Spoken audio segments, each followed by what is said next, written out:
নবী 200 বছর পর কি হবে বলতে লাগলেন, 1000 বছর পর কি হবে বলতে লাগলেন, 1500 বছর পর কি হবে বলতে লাগলেন, দাজ্জাল কখন আসবে বলতে লাগলেন, ইমাম মাহদি কখন আসবে বলতে লাগলেন, ইয়াজুজ মাজুজ কখন আসবে বলতে লাগলেন, দাব্বাতুল আরদ বের হয়ে আসবে বলতে লাগলেন, কিয়ামতের সমস্ত আলামত যখন বলতে লাগলেন, ভিতরে ভিতরে মুনাফিকদের সন্দেহ শুরু হয়ে গেল। এই নবী এগুলো কি বলে? রোড হবে, ঘাট হবে, যানবাহন উন্নতি হবে, মানুষ ঘন্টার ভিতরে বিশ্ব সফর করবে, ঊর্ধ্বজাহান ঊর্ধ্বগমন হবে, এগুলো যখন রাসূল বলছে, মুনাফিকের ভিতরে ভিতরে সন্দেহ, কিন্তু মুখে কিছু বলে না। আমার নবী উপরেও দেখে, ভিতরেও দেখে। কামলিওয়ালার আওয়াজ স্টপ হয়ে গেছে, মাহফিল বন্ধ হয়ে গেছে। হঠাৎ করে বলেন, সালুনি, প্রশ্ন করো আমাকে, সালুনি, প্রশ্ন করো আমাকে, সালুনি, প্রশ্ন করো আমাকে। সাহাবায়ে কেরাম বুঝে গেছে, কারণ একটা প্রশ্ন করো, এটা বলার পিছনে দুইটা কারণ থাকে। কখনো অজানাকে জানার জন্য প্রশ্ন করতে হয়, কখনো বেয়াদবি করলে রিঅ্যাকশনের জন্য বলতে হয়। আমার নবীর চেহারার রং পরিবর্তন হয়ে গেছে। সাহাবায়ে কেরাম বুঝে গেছে, এখানে জানার জন্য প্রশ্ন করতে বলে নাই, এখানে বেয়াদব চিনার জন্য প্রশ্ন করতে বলেছেন।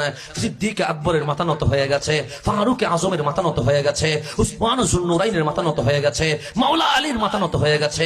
সাহাবায়ে কেরাম চোখের পানি ছেড়ে দিয়েছে।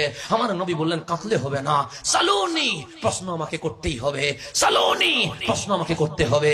ইমাম বুখারী riwayat করছেন, কওমার রাজুলু, একজন মানুষ দাঁড়িয়ে গেছে, দাড়ি তো আছে, পাগড়ি তো আছে, মেসওয়াক তো আছে, বগলে কোরআন তো আছে, হাতের মধ্যে জিহাদের তরবারি তো আছে। আমার নবীর পিছনে জোহরের নামাজ আদায় করেছে, দাঁড়িয়ে গেছে, ডাক দিয়ে বলছেন, ইয়া রাসূলুল্লাহ, আপনি কিয়ামতের মাহফিল করেছেন, দেখি বলেন, আইনা মাদখালি, আমি কোথায় যাব, জান্নাতি না জাহান্নামে? বলেন না। এখন আমাকে যদি জিজ্ঞেস করেন, হুজুর বলেন আমি জান্নাতি না জাহান্নামে, আমি বলবো, ভাই আমার, আমি নিজে জান্নাতি না জাহান্নামে বলার সুযোগ নাই, আপনারই কেমনে বলবো? এ কথা আমায় কেমনে বলবো? আমার তো বলার কোনো অধিকার নাই। কিন্তু ওই মানুষটা দাঁড়িয়ে বলছেন, আইনা মাদখালি, আমি কোথায় যাব, জান্নাতি না জাহান্নামে? আমার নবী বলছেন, আন্নার, তুই জাহান্নামে যাবি। দাড়ি আছে জাহান্নামে, সিজদার দাগ আছে জাহান্নামে, পাগড়ি আছে জাহান্নামে, মেসওয়াক আছে জাহান্নামে, বগলে আল কোরআন আছে জাহান্নামে, নবীর পিছনে নামাজ পড়েছে জাহান্নামে।